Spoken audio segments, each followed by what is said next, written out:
welcome to Creators Club. I'm Tutu. With me, I have the amazing King, my guy Velo. We are here today. We got a lot to talk about. Let's jump right into it. Yo, my God, can you lead us off with a prayer? I feel like we need that. It's Sunday. We need it. Come on, lead us. We'll do this in the most New York way I know how. Or bow your heads. Yeah. Lord God, we're coming to you right now. I ask that you make this podcast, this day, this session, get what you need to get out of it. You know what I'm saying? Let us get some topics off our chest. Let's exchange knowledge. Let's create a space of security. Let's spread the wisdom. Let's spread the wisdom in here. Have your way in this interview. In Jesus' name we pray. Facts. Facts. Amen. Facts. Yo, how important is it, or do y'all feel it's important to, just have God in your life and, because, a lot of people is not really spiritual. I meet a lot of people that, and it's no shade to them. They just feel like, they don't believe in God. And for me, I always say, it's no way possible you could think you're doing this by yourself. You know what I mean? The blessings that we receive and, the things that we get. It'll be some days where we'll have a plan, right? And it just go a whole nother way and you be like, damn, that's nothing but God, bro. Yeah. You get what I'm saying? Yeah. For me, there is no seeking and none of this without God. Like the way this year, the way all the years, but I'm really starting to see God's design and how specific it is and how intricate it is. Like like you said, we plan and we want things to go a certain way, but when God is, some people say God is in the mix. No, God is in control. And there's a lot of stuff that we tend to just see as coincidence. And, it's sometimes because we're so caught up in our daily routine, you know what I'm saying? But to see how God has not just played a part, but how he has designed our lives. There's no doubt for me. Yeah. For me, definitely, I picked up the camera, I think, kind of like, not by mistake, but definitely because he kind of like made sure, hey, this is what you're going to be doing. You know what I mean? So I started off as a DJ, so I just picked up a camera, and then all of a sudden it just became something bigger than what it is. So definitely is all because of God. You know what I mean? For sure. Like, without him, none of my success would have been possible. So How has that transition, or how was that transition for you, from like going from a DJ to a videographer? The transition was a little weird because I used to think that being a DJ was cooler than holding a camera. So, and then, as I went on to do videography, I started doing parties, so the DJs used to see me and they knew me as a DJ, and they were just like, what are you doing with a camera, So in the beginning, it was a little, I wouldn't say embarrassing, but more like, kind of like, weird where people didn't see me or just in the same way. But after a while, once I started seeing the amount of rooms I was in, the jobs I was getting booked for, I felt like I was becoming more successful as a videographer as opposed to being a DJ, and I'm not taking away from no DJ. DJing is one of the most, I say, fun jobs you could have, but I do enjoy doing videography. So that transition was weird in the beginning, but now I don't think I'll ever DJ again. I'll focus more on doing videos and stuff like that. So. I think music play a major part in creators overall. Oh, yeah. Like, it's just something about music. It just changes spirit. You know what I mean? You could be in whatever mood. It just uplifted. You get what I'm saying? Yeah. Absolutely. Music is a big language.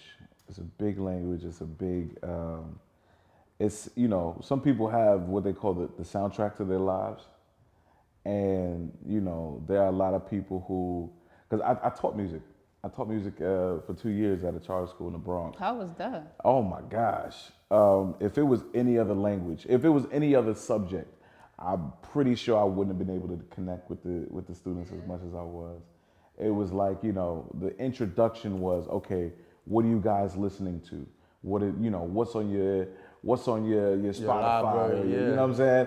And that right there was like, okay, oh yeah, something we can actually talk about, something we can actually bond over.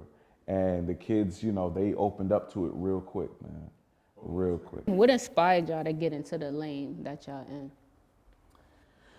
Um, you know me from young. I was always a goof, always, always singing. From banging on tables. You know what I'm saying? Making music.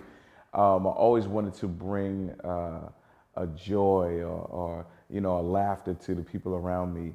And initially, it translated from music to comedy and just entertainment and all types of things. So I feel like everything that I've done up until now, in my youth was like kind of pushing me already. I mean, into the lane of comedy, into the lane of music, into the lane of, entertaining or speaking or motivating or inspiring or whatever the case may be. What inspired me as a kid when I was a baby, maybe like 5, 6 years old, I used to live in East New York, and downstairs there was a guy, his name was DJ Energizer. And I used to see him DJing, so long story short, that's when I said, hey, I want to become a DJ. So then I went on to become a DJ. This is how powerful music is because I became a DJ. I was really successful. I was doing a lot of parties all over the world. But sometimes things don't always go the way you plan on or whatnot. Then I pick up the camera, not realizing music is still involved in my craft because the way I edit is to music. So if anybody watches my videos, they see that my videos flow with the music. So although I may not DJ anymore, I still implement my DJ skills into my videography. So DJing inspired everything as far as that part, and then that led on to me, becoming a videographer and picking up a camera, doing what I do. It's funny like that because it really sometimes happens like that. Like some people, they go into it thinking like, yeah, I'm gonna be this, I'm gonna strictly do this, and this is the dream, this is the goal, and end up in places they never thought they would be, but sometimes are even more successful in those other Absolutely, lanes. and then a lot of times people are so scared to let go of their first passion. True too. Yep. And so afraid to go into the, plan B, Yep. not realizing that's the door that's gonna get you far, you know what I mean? So that's what's kind of like what's happening in my life right now, so I'm just enjoying the ride, man. It's cool.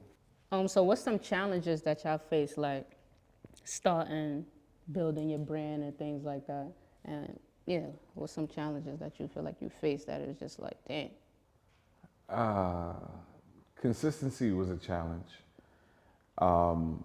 And, my morals, I felt like, I'm like, am I, because I go to church and because I love God, is this where I'm supposed to be? Is this something that, am I where God wants me to be? Because there's one thing for me to be where I want to be and just, living it up, but is my life, living according to what God has for me? And I definitely learned or it was revealed to me that I'm right where He wants me to be. Everything that happened, even within these past 3 years was like, it was undeniable that it was God, because I had to seek Him, like God, it's a lot of stuff coming up, it's a lot of opportunities coming up. Is this where you want me? And it was clear as day. And even recently, in going to film in Atlanta, and how all of that happened. I'll probably tell that story later on. Yeah, you're gonna tell it. Oh We're gonna yeah, get look, into that. it was a You're good gonna tell story. it. You're gonna tell it. But yeah, definitely consistency and morality were big challenges for me. One of the major challenges that I dealt with was balancing my life, where I would have to figure out, you know, prioritizing my time, like making sure I have time to spend time with my kids, doing my work, and then I still have a day job. So it was kind of difficult because, as a dad, I love being a dad. I love being around my kids, but then it's like I'm constantly getting booked. I'm always out working, and I'm at a stage now where I know when to say yes and no to certain jobs. At one point I was just saying yes to everything. But now I'm at a level where I could kind of like pick and choose what I want to do, so that way it gives me time to like figure out, all right, cool. This weekend I be with my kids, I ain't taking no bookings. Yeah. Next weekend I go handle my business. So That's a beautiful. yeah, balancing. With consistency and balance, how do y'all manage like social media? Because for me, on my personal page, I barely post. I can't keep up with it. I have to have a team. Do you guys have a team, or how do you feel? Like, do you feel like you have to post every day? What is that shit even like? I was at a point where I was posting every day, and it was becoming a quantity thing as opposed to a quality thing. Like I felt like I had to stay in the eye of the people all the time. And one thing I heard Denzel say is, it's not about how many movies you put out. The quality of the movies that you put out makes all the difference. And with social media, during the pandemic is when it really started to, for a lot of people, it really started to make a difference in their careers. And I remember going to this panel, and they were talking about, there was a bunch of comedians, and they were talking about how bad it is to be a social media comedian, and we're up on stage. And That's what the serious? real, yeah. And they didn't know I was a social media comedian, so they're like, but I'd done work. I started on stage, but I had gone to do social media, and they were like, yeah, social media comedians, they not the real funny ones, and they're not this, da da da da da. And then I remember, and I just kind of cowered in my seat, like, dang, I wanted to ask questions and everything. And then I remember two of those same comedians asking me, like, yo, so, I want to make videos and stuff like that, but I don't know how. And it's like, A lot of people don't know. Right. So I was just like, oh, that's shocking. What do you want to know now? Since last time I wasn't nothing last time, but now, social media. I always say for comedians, bits can be skits and skits can be bits. Nice. You can always turn a bit into a video. You can always turn a video into a bit in a comedy set. You know what I'm saying? And a lot of times, how you deliver it or how you translate it, on stage or on camera, it always makes it can make a big difference. You know what I'm saying? So social media was really just a part of, just the expressing yourself just on different platforms. I agree. I don't have a team that manage my social media. Yeah, me neither. Yeah, I just, when I started the videography business, I mean, obviously I had a DJ page at the time, so I had to like venture off and create one for videos, but I wasn't really a type of guy that was concerned about social media numbers or like, algorithm and stuff like that. So I was just posting my content and just posting it, not really caring what people thought, how many likes, views, But one thing for sure, social media was definitely another avenue of showcasing your skills and gaining more jobs. Like it was, you know what I mean? So that's how I got most, if not majority of all my work and, opportunities is from social media. So I'm at a point now in the beginning, I used to post like just everything I did. Just I was so excited about creating and showing. Now I kind of like, okay, I'm not posting this, but I'm gonna post this one. So I'm all about quality now. You know what I mean? So. And for sure, I will say, you go to his page, he'll edit a video, like he said, use music. It's like he created a new music video for the artist, bro. For real, for real. Crispy. Crispy, I bet, man. I think when you're able to use social media as a tool, it becomes so powerful. So powerful, man. And I know for sure if you know, the word says if you build it, they'll come. You know what I'm saying?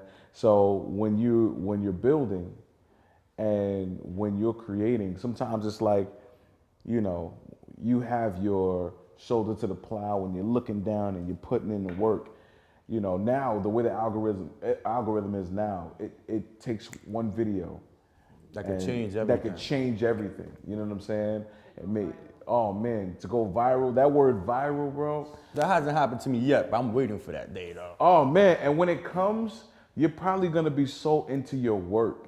Like it's not even like people are gonna think like, oh man, you just started doing this, man, it's amazing. No, but they don't understand. You've been doing Your this for a first while. viral video, like how did you know it went viral? Like how did you know that? Like how did you, hey, you know, like this is the one.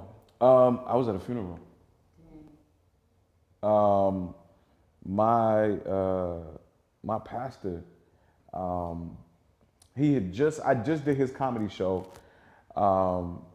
and on I think August 5th, and he went on a cruise, I think around August 16th, and he preached a sermon. He had preached a sermon on the cruise and died of a heart attack the next day.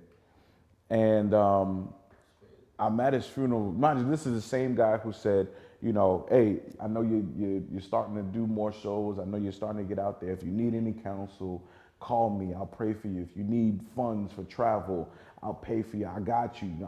I'm taking care of you. Don't matter. I got you. And then he passes away. So at this point, I was ready to walk away from social media. I was ready to be done with it. And the day before his funeral, I did Dreams and Nightmares by Meek Mills, and I did it in the Denzel voice, right? But that was gonna be my exit video. After that, I was done. Like amping it up. Yeah, you know, I used to pray for times like this, to rhyme like this, so I had to grind like that, to shine like this. And I did that. I did it online, and I just left it alone. I left it alone. So the next day, I'm sitting in the funeral. And you know, I'm bawling. This is my guy, man. He, you know, taught me so much, and then he just passes away. And in the middle of the funeral, I was walking around, and people were coming up to me like, "Yo, congratulations, man! Yo, congratulations! This is crazy." And I'm like, "What are y'all talking about?" I had no clue. They was like, yo, man, Twitter is crazy. Yo, check your Twitter numbers, check your IG numbers. Twitter. Okay. Twitter, IG, all of that stuff. And in a day, I'd gained like 20,000 followers. I didn't think it was real. That was his blessing for you. Word. And you know what? He always said to me, and when I saw it, I'll never forget this. He says, if you don't quit, you'll make it. If you don't quit, some people quit. You'll never know if you're gonna make it or not because you quit. But if you don't quit, you'll make it. That rings, it's almost like it's haunting me in a good way. You know what I'm saying? Because now I'm not just, you know, I'm not obligated to myself at this point. You know, my goal is But not like you just, owe it to him. Right. It's not just for me now. It's for everybody who watches the video, everybody who wants to be something. If you don't quit, you'll make it. If you don't quit, you'll make it. Hey, if you don't quit, you'll make it. Public service announcement. Yo, so at what time did you say, I'm gonna try to do the Denzel impression? Oh man, Why him and not anyone else? I was doing it for a while, but I was doing it just for my friends. I was doing it strictly for my friends, and I didn't think like it was gonna be anything. you know, and the funny thing is it wasn't initially Denzel. Initially it was Chappelle. And Chappelle was the first impression. And, you know, my friends, we would watch Chappelle's show and, you know, we would come back the next day and we would tell the jokes that we saw on the show, right? So full circle moment, full circle moment. So we would do the impressions and they were telling me like, yo, you kind of starting to get a little good with that, man. Now you cheating, okay? Uh, Fast forward to this is December. This October just passed. I performed at Robert Glasper's Robtoberfest, and I did my Chappelle impression on stage, not knowing that Chappelle was in the building. Crazy. So Rob, you know, he takes me upstairs, and I meet Chappelle for the first time, and I'm like, yo, this is crazy. We're having a good old conversation. We're laughing. Chappelle stepped on my shoes. On these. That's the mark. Yeah, you didn't wipe them off. I'm not like these things. No, but back to Denzel. I'd seen so many guys do it, and I saw Ari Spears was, you know, very famous for doing it. And you got Dean Edwards and Reggie Reg and all these guys, you know, Jay Farrow and Godfrey, who were like, you know, for black impressionists, these guys were like the top tier, you know. And I tried my hand at it, and my friends, they, you know, I knew it was something when they started posting it. And it was like, they were like, why are you not posting this? And I was like, I don't know, I just did it for y'all. And then they were like, no, you should actually start doing this more. And my friend Jay Will was like, you know what, take advantage of your social media. Post what you think will be. And I started developing different concepts of comedy and stuff like that. And when I got to Denzel, I was about ready to quit at that point. But then it was like, you got to keep going. And it became a thing, and you know, that's why we're here today. That's hilarious, man. Yo, no lie, your regular voice is starting to sound like I can't run from it now. Now it's just it's like really in your voice, bro. it's there now, and you know, people are like, yeah. When I hear you talking, you know, I could try. I'd be like, yeah, you know what I'm saying? If I see my friends, I'd be like, yo, what's good? And they'd be like, yo, chill, Denzel. I'd be like, I ain't even do it. It just come out. Who you think now. you do better though, Denzel or Chappelle? Definitely Denzel. You know, even Chappelle was my first impression. Denzel, because this is so much of a dynamic character. Your mannerisms, you know. It's a lot more challenging to do, right? Yeah, it's you know, because you can even from the way he sits in the chair, when he talks, he captures the essence of the room. You understand? And it's powerful to the point where you're just engulfed in everything he's saying, just like that. You From guarantee from it. the lip, I guarantee it. Huh? I stand by it. It's a natural thing. Yeah. I did this video. It was basically like I wanted to see how far I could do a Denzel impression. And I did a Denzel video where I didn't talk. I was supposed to be listening to and it was just like, I was like, let me see if I really got this thing. Because if you got the mannerisms down, It's easy. it's man. But it was just like, okay, just do a video impersonating Denzel not talking. And it was just like, you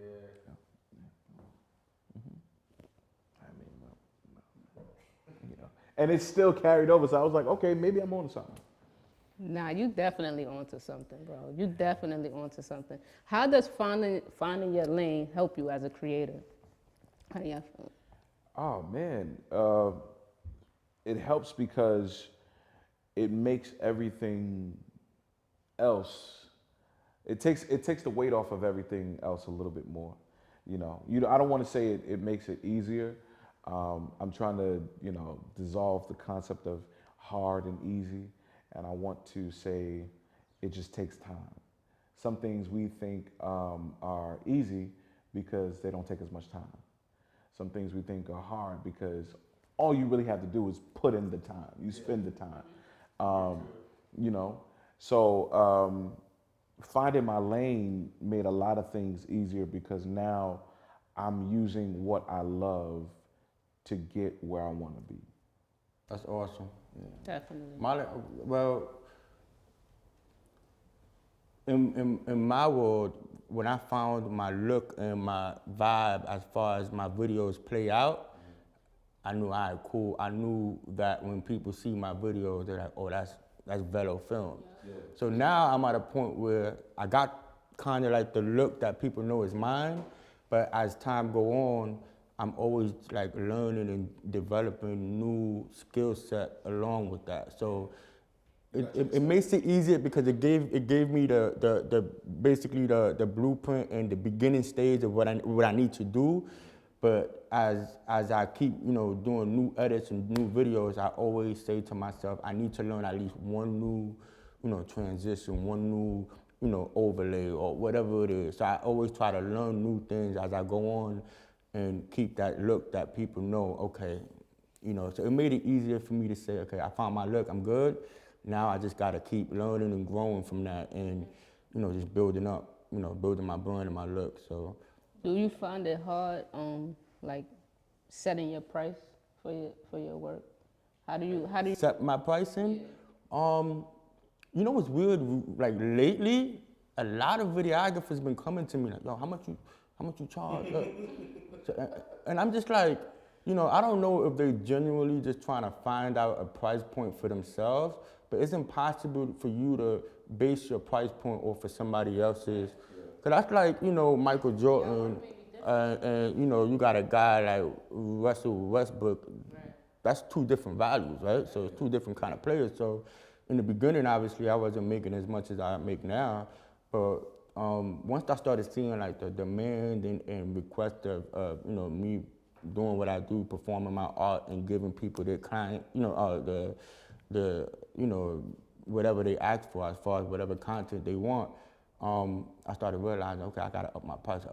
So right now I'm at a steady pace at my price where it's the same price, but it varies. In my world, it's different because it's different type of projects. We got weddings, we got 316s, we got lifestyle shoots, we got all kind of stuff that is just, you can't charge the same, But then traveling, like I do, so, but it's just about believing what you're worth, you know what I'm saying? Like once I realized I could up, a lot of people are scared to up their price because they feel like if I up my price, I'm not gonna get booked no more. Oh, yeah, you for know sure. What I mean? Same. And that happens sometimes too, because a lot of times It people does don't want to happen. pay, and it's like, bruh. One thing I noticed is when my rates went up, my clientele changed. When my rates went up, my clientele changed, and it's not even, not to say that the quality of my clientele changed, but the clientele did change because some people were like, yeah, I can do, hey, can you come on a track and say something as Denzel and I'll give you $50. And I was like, yeah? How good do you think my Denzel is? Do you think it's good enough to where people actually believe that Denzel is on it? Would you pay $50 for that? If you paid $50 for that, do you think you got a sweet deal or do you think it was more so worth it? And that's where things begin to kind of change. And my first deal, matter of fact, no. I got offered to come to Alaska, to do a New Year's Eve party for 10 grand. I'm not doing it. I'm not doing it. Actually, they actually went another direction. But 10 grand. I never thought initially that somebody would pay 10 grand to have me come out somewhere. To do how long? Like what are you doing? Like for how long? What would you have been doing? I'm hosting the New Year's Eve party. That's it. That's it. Is that Couple good? hours. That's good or that's bad? That's great. Great. Oh, yeah. That's great.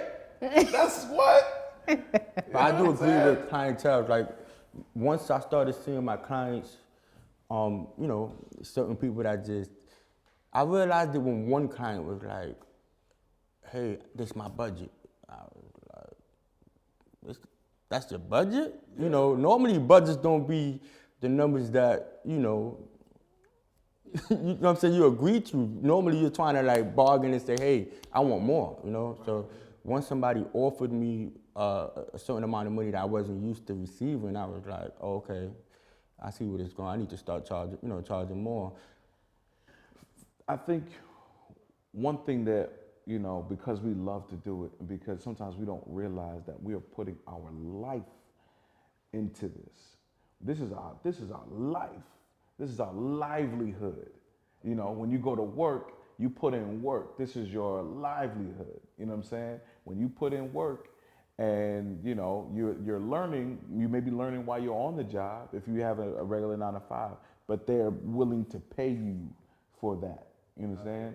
So when we go to work, simply because we love what we do does not mean that it's not worth our livelihood. I tell people like, I do it for the love. I love doing what I do. So the money gonna come, you know? But there's a lot of people that do it just for the money and don't really put in the effort and time into their craft. So I think people that just put in the work and love what they do, they always gonna receive, you know, and get their blessings. There's a video I put out where I talk about, I do it in my Denzel voice. I'm like, people have asked me, oh, why you don't come around no more? It says, because I'm usually thinking of ways to make money. And I put that out, and so many people were like, yeah, you know, everything isn't about money, and da da da da. And the people were upset. And I'm like, guys, you know, this is a video, first of all, but also at the same time, this isn't, when I think, and I think back to it now, it's not just about money. I'm doing this for my future. I want my family to be good. I want my kids to be good. And I think the thing that I should have translated is that when I'm making money, it's because I'm doing what I love. It ain't just about the dollar. You could say no, like you said earlier, you say no to gigs that you really don't want to do because you have your priorities in check. But then when I'm doing certain things that I love, they just so happen to be giving me a check at the end. You know, or at the beginning. You know, but these are things that you know, you really take into consideration, like you said, when you start to change rates and all of that stuff. We do what we love. We put our work into it. It is worth it. So, because I feel like both of you guys both have content where, you know, you'll see celebrities around y'all. Do that affect like the inquiries that y'all get for like bookings and stuff, or like prices and stuff? Because you did something for Lil Baby for his album release party. Was it like when people seen that, was they hitting you up even more? Because you already get. Not necessarily that particular project, but it does bring more attention, you know, like it does, you know, people see me doing a Lil Baby, you know, album release party, like, oh, he on to something, you know what I mean? That's how they look at it. I don't look at it that way, but it does help, absolutely, for sure, like, you know. But I don't treat that project any different than I would do like any average Joe, you know what I mean? I'm gonna put in the same effort for everybody project, you know what I'm saying? So I respect that. I think now, because I'm on, you know, because I'm on Wildin' Out now. What you on? I'm on Wildin' Out, ladies and gentlemen. I just did I taped my first 2 seasons in September. And I did my first 2 episodes in April, first 2 seasons in September. And being around the cast now has, you know, people are like, oh, hey, you know, like one person asked me, yeah, man, you know, I would love for you to come and do this show, blah, blah, blah. And I'm like, yeah, okay, cool. And they was like, can you bring DC? What? It's like, yeah, can you bring DC Young Fly?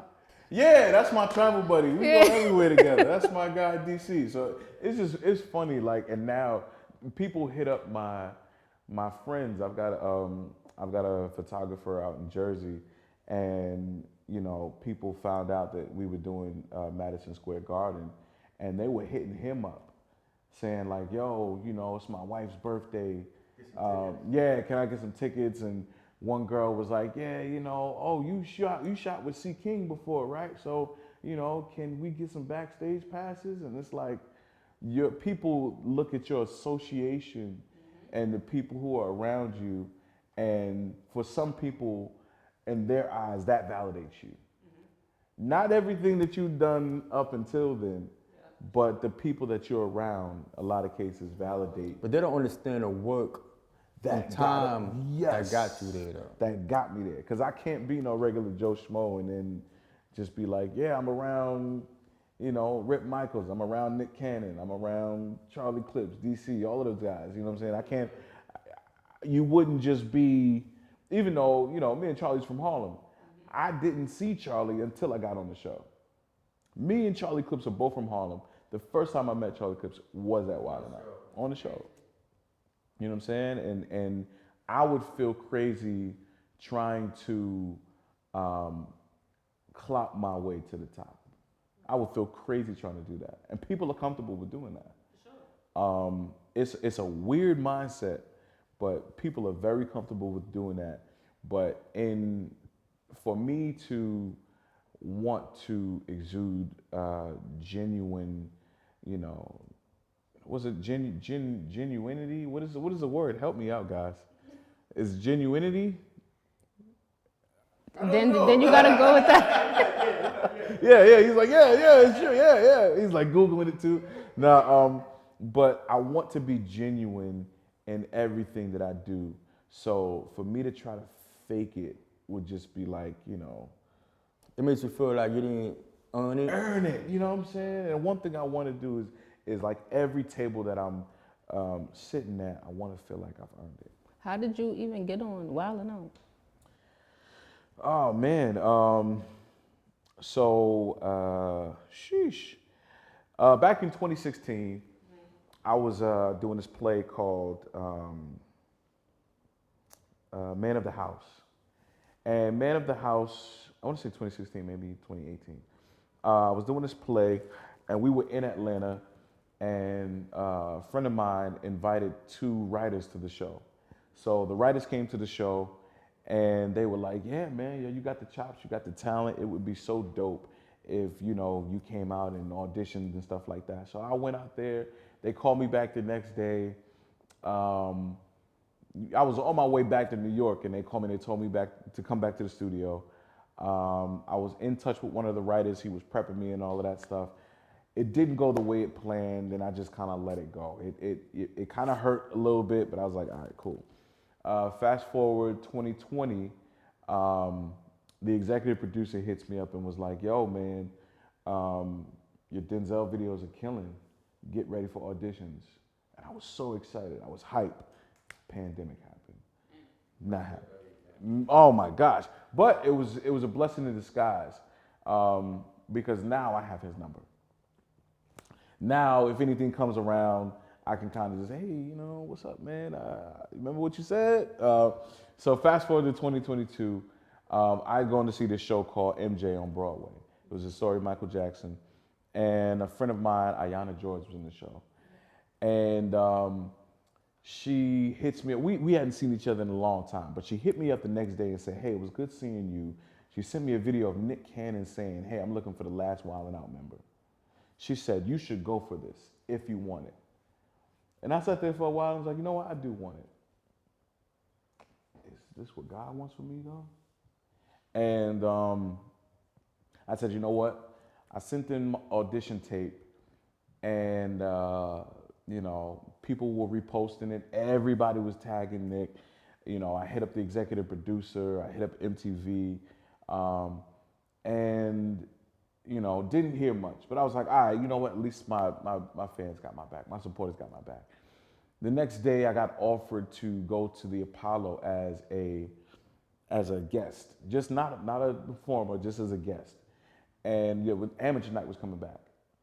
So they said, yeah, we'll have you come, and we'll have you, sit in the audience or whatever. So I saw my homeboy Capone.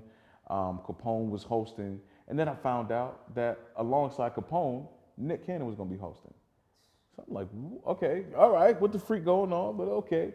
So I spoke to Capone before the show, and we chopped it up. You know, he said, "All right, man, see you in there." Show starts. They do this. You know, they go to intermission. They're like, "Yeah, we're gonna go out in the audience and take pictures." I'm like, "Okay, this seems like the time to introduce myself." It wasn't the right time. Went back to my seat.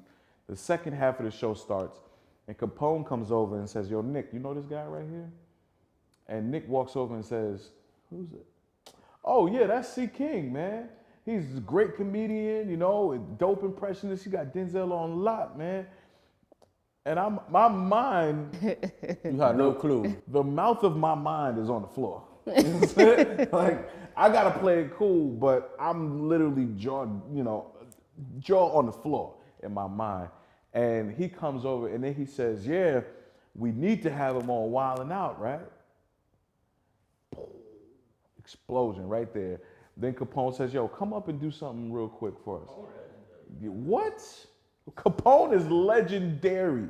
So, and I'll say this, thank Capone, wherever you are, if you ever see this, thank you, bro. Appreciate you, man.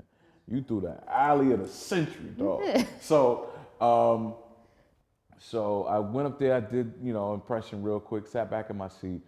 Afterwards, I went over to my friend Melba's restaurant, and I met a cool brother named Brother Hassan, and Brother Hassan was a part of Nick's camp, and he says, "Yo, Chris, I need all your information because we got to have you on the show." I'm like, "Okay, here's my email, here's my phone number, here's my address, here's my mama's number, here's my pet cereal number, everything." So I thanked him the next day, and I got invited. Somebody who was at the Apollo show invited me to go see MJ again. So I went to go see MJ again. I'm going to get my tickets at Will Call. I get a tap on my shoulder. It was Brother Hassan. He says, "Yo, what's up, man? Nick is here. You guys need to chop it up." I'm like, "What the freak is going on, dog?" So I'm like, I get my tickets. I go to my seat. I'm going downstairs to use the bathroom. Who's coming up the stairs? Nick Cannon.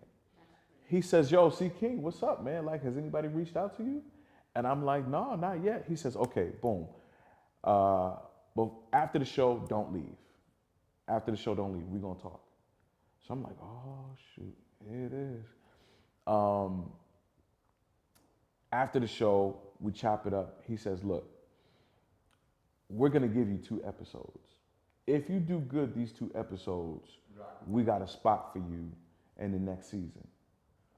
I'm like, "Okay, cool. Can you imagine the face of my friend who's in the show seeing That me and told Nick you that. talk?" Soon as she comes out, she's like in tears, like, "Oh my gosh, this is crazy." Nick was heading to Atlanta after the show. And a week later, I hit up Brother Hassan, like, "Yo, man, thank you so much. I'll be looking out for those dates." The next day, he hits me up. And then the executive producer hits me up. And then I get an email. And then it's like, "Hey, we flying you out in a couple days. Do these episodes. We'll fill you in on everything when you get here." Cool. The episodes air in July. I was still teaching. I was trying to figure out whether I was going to renew my contract with the school. I get my contract,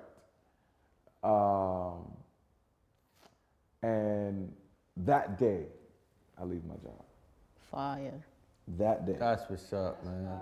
Not only did I get 1 season, they were doing this new thing where they decided to film 2 seasons at once. So I'm not just on 1 season. That's fire. I'm officially on 2 seasons, or 3 seasons now of Wild 'N Out. That's dope. fire. Awesome, man. The design of God, bro. Bruh. Like, God is different, man. God be Godding. Word. Word.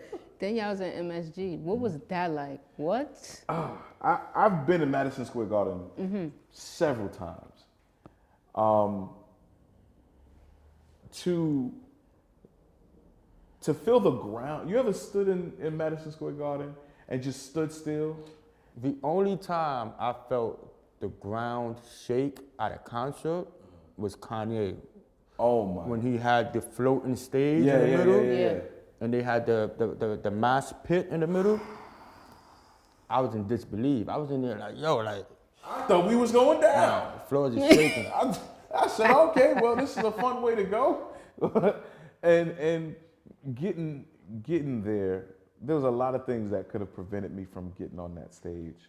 But, you know, people were like arguing with security guards because, you know, certain access, you're supposed to have a band for your access. Listen, I go through that being a person that works at events, and I was at Rolling Loud. I was filming for Ciroc and De Leon. They gave me all kind of passes, bracelets. Yeah.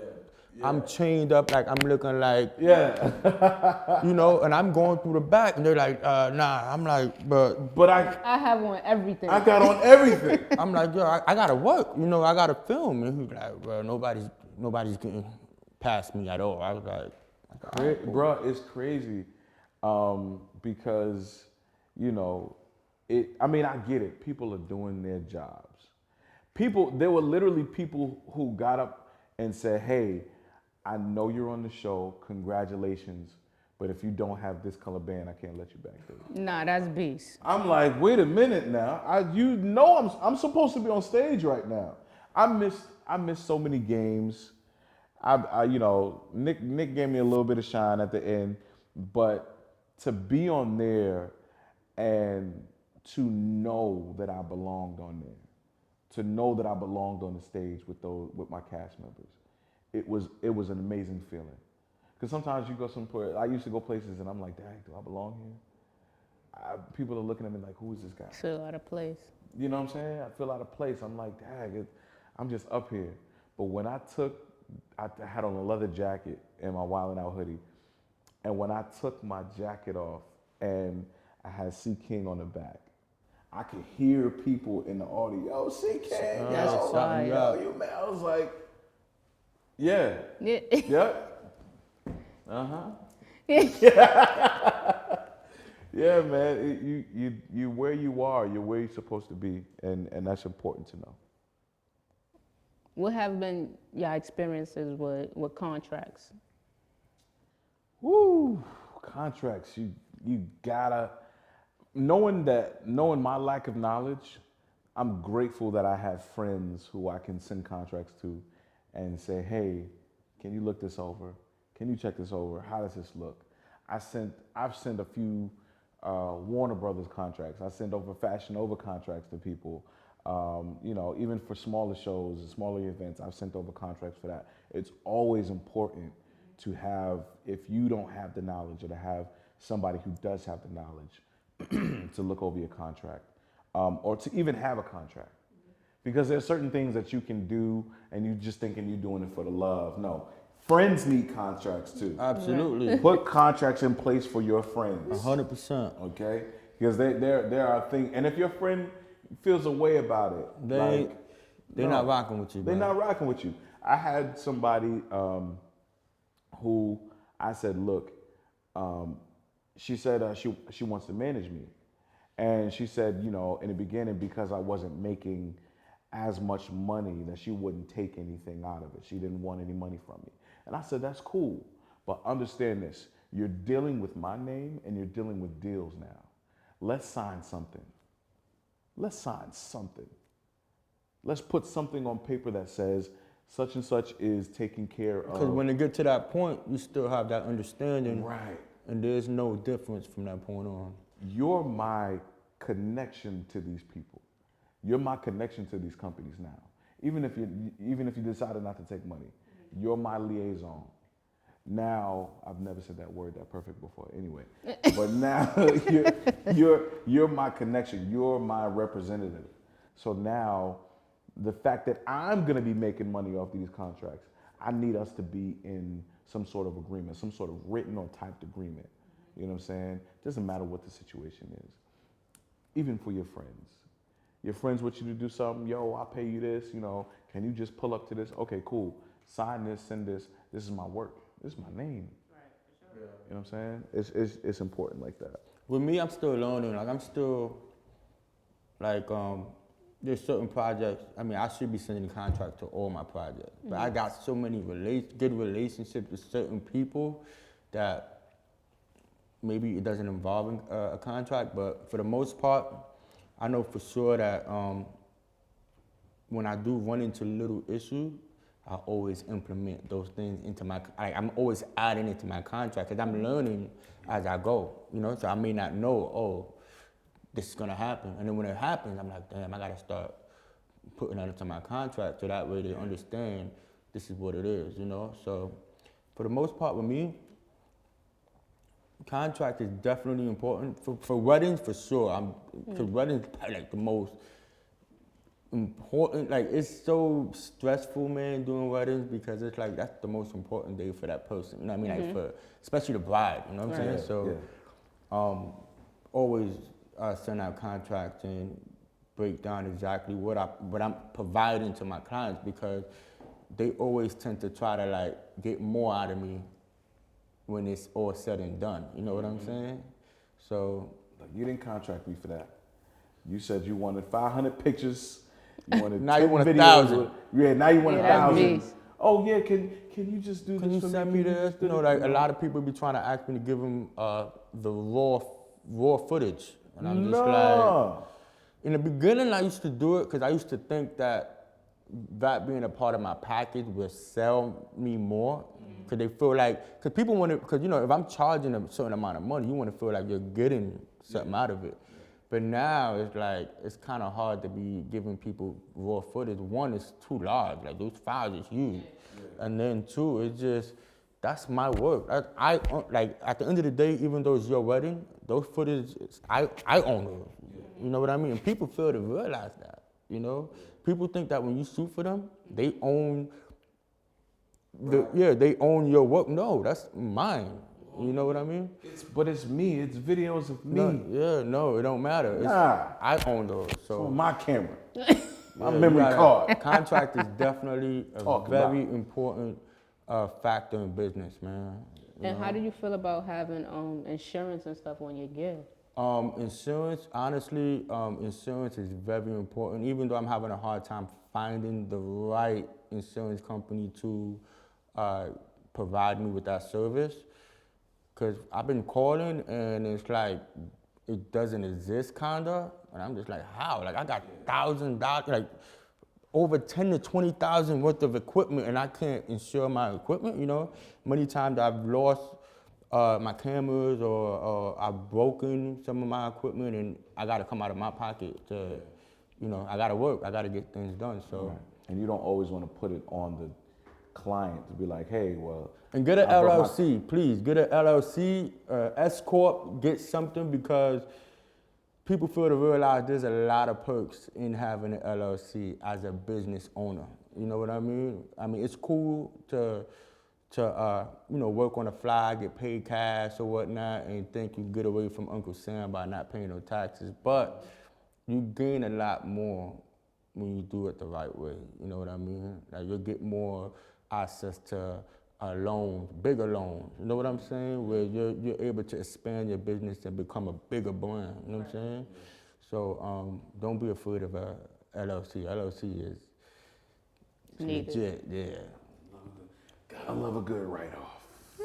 Yeah. Gotta love a good write-off. You gotta get the right person too, the right tax, you know, tax person to come and, you know, itemize this stuff and, you know, and do it the right way. I go by the books. I don't try to like, I don't mess with like Uncle Sam. I don't want them to come after me 10 years later. I owe them 20 bands. You know what I'm saying? Because they will come at H&R, knock your block off. You know what I'm saying? They're gonna get their money. They're gonna get their money. So what's your creative process? Because like for me, I like to edit. I shoot, but I like to edit more. And I know I'll need like some tequila real quick, just to get me in the zone, get me focused while I'm in the house, play a little music, just to get a vibe. You get what I'm saying? Gotcha. Me, I like to do both, to be honest. I like to shoot and I like to edit. Because I feel like for me, shooting a certain way helps how I edit my videos, how I want it to flow. You know what I mean? People are different. People just like to shoot. Some people just like to edit. But recently, I just redid my whole room because I felt like the ambiance, you know, it wasn't there. Like if I feel like you know, my space now, my computer space looks like, you know, LED lights, big screens. You know, it makes me, You all set right, the cool, let me aesthetic get in up. the mood. Before that, I was kind of like how you call it, like I was in a creative block. Like I didn't want to edit. Like I was shying away from work. I wasn't trying to like, even though I had projects to edit, I was just like, I'll do it the next day. You know what I mean? But recently for me was redoing my room and redoing my whole creative space, and right now that's helping. You know what I mean? And you know, I got my little habits like smoking my little, you know, hookahs or something just to get me in the mood. But yeah, that's pretty much it. I feel like your space has to be For sure. somewhere where you want to sit at, you know what I'm saying? And want to work, motivates you, you know what I mean? Places that you want to work. That is very important because you could be in a place that there's a lot of people. Like I like for no one to be around when I'm recording. Me video. too. Oh my God! If I'm recording video, don't come and look at what I'm doing. Don't make no noise. Nothing. You know, and it's funny because I'll be doing a video, right? And like my sister will come over and I won't do the video after that. You'll Like- wait to see leave? Yeah, I wait till she leave and then I'm like, okay, what was I doing? Okay, cool. Boom, back to it. As far as stage, I know that I've already been on stage and you know audiences are different. Like I've done a show with an audience in the same building, killed it, did the same stage, different audience, bombed. You know what I'm saying? I think it also, when stage and camera, it's like I need to be alone for the camera, but stage, you're doing it for the people there. You got no know what I'm choice. saying? You got no choice. Because I've been on stage before, I kind of understand, like, okay, this is how it's gonna go. So people were like, yo, how was Wildin' Out? Were you nervous? Yeah, I was nervous, but I've also been on stage before. So you kind of already have that mindset. You always want to make sure that you connect with the people that you're going to be on stage with. That's very important. There's this guy named Eric Roberson, and there is this guy named Eric Roberson. He's one of my mentors. He hosted Soul Village at SOBs in the city. And before the show, he would be downstairs in the green room, chopping it up with the band, telling some type of funny story. And I kind of adapted that same thing because what it is you get comfortable with the guys that you're about to do maybe an hour, maybe 2 hours, you know, on stage with. You know what I'm saying? So always create the vibe. Always make sure that there's some type of vibe that you're gonna be, you know, with the people that you're gonna be working with. I remember when I first did my first gig, I was nervous as shit. I didn't know what I was, you know, how to capture what I was running into. So I'm like, damn, I can't mess up. You know, now I walk in the room, I'm like, Yeah. But then, you know. get my ISO right, like what we doing? Yeah, Before, man. Woo! I don't know, that just hyped me up just I used to record, I used to record every little thing. It could be like, you ever seen a meme on IG where they said a videographer was like going in around the street and recording inside the garbage and going around? Yeah. That's how I was. In the beginning, I was recording every little thing, you know? Yeah. Like the food. Now, like private events, I used to do food, like capture the food section. Yeah. Now, like, They be like, man, this is You know what they get now. there's a lot of doing this things video that I for a chef? learned, you know, from the beginning point to now. So, Yeah. but now I'm way more like easy going. Like it's just, I got an eye. I go in like I'm ready to get out. Come on, let's get this. Look, Yeah. come on, what are we doing? What's the next thing? I love that. What's some advice that y'all would give, like some up and coming creators? This advice may not be particularly for everybody, but I'm gonna give it to everybody because everybody should know. Trust God. Trust God, man. Trust that everything that He's given you if you've never sought him, if you've never, proclaimed or, proclaimed God or look into it. Look into it. It's changed literally everything for me. And I can't do without it. So trust God. I believe, to piggyback off of you, like, I wasn't, like, my mom is really a church-going person for many years, but I wasn't really, I always believe in God 100%, but I used to think, like, if I didn't pray on my knees, on my hands on the bed, I wasn't praying correctly, you know what I'm saying? But now, like, I'm a firm believer of God. I know God put me in a position where I am now.